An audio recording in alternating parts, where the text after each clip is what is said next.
Champions লিগের সেমিফাইনালে Bayern মিউনিখের সাথে ড্র করেও ফাইনালে চলে গেল পিএসজি। চ্যাম্পিয়ন্স লিগের দ্বিতীয় সেমিফাইনালে মুখোমুখি হয়েছিল ইউরোপের দুই বড় পরাশক্তি পিএসজি এবং বায়ার্ন মিউনিখ। ম্যাচটি বায়ার্ন মিউনিখের মাঠে অনুষ্ঠিত হয়েছিল।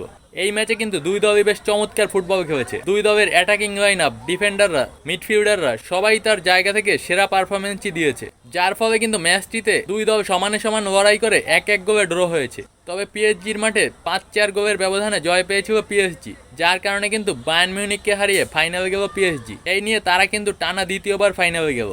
ওভারঅল কিন্তু তারা 6-5 গোলে জিতেছে। ম্যাচের প্রসঙ্গে আসলে ম্যাচে কিন্তু দুই দলের ফুটবলাররাই বেশ চমৎকার ফুটবল খেলেছে। দুই দলের ফুটবলাররাই দর্শকদের কিন্তু প্রতিনিয়ত মুগ্ধ করেছে।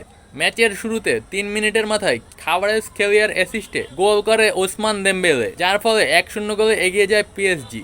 এরপর দুই দলের ফুটবলাররাই বেশ পাল্টা আক্রমণ করতে থাকে। মিডফিল্ডেও তারা যথেষ্ট কন্ট্রোল নিয়ে খেলতেছিল। দুই দলের ডিফেন্ডার এবং গোলকিপারদের পারফরমেন্সও কিন্তু অসাধারণ ছিল, যার ফলে প্রথম হাফে আর কোনো গোল না হলে 1-0 গোলে এগিয়ে থেকে বিরতিতে যায় পিএসজি।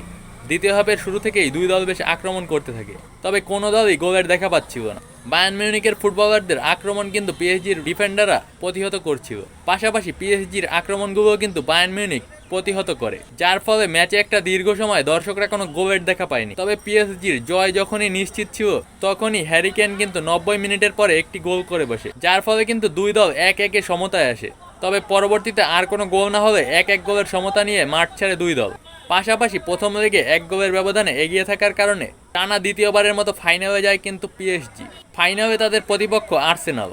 এই মৌসুমে এই দুই দল কিন্তু তাদের সেরাটা দিয়েই এই পর্যন্ত এসেছে। তবে দুই ম্যাচেই টেকনিক্যালি স্ট্রং থাকার কারণে ফাইনালে জায়গা করে নিয়েছে কিন্তু পিএসজি। আপনারা এই ম্যাচটি কেমন উপভোগ করবেন জানাতে পারেন।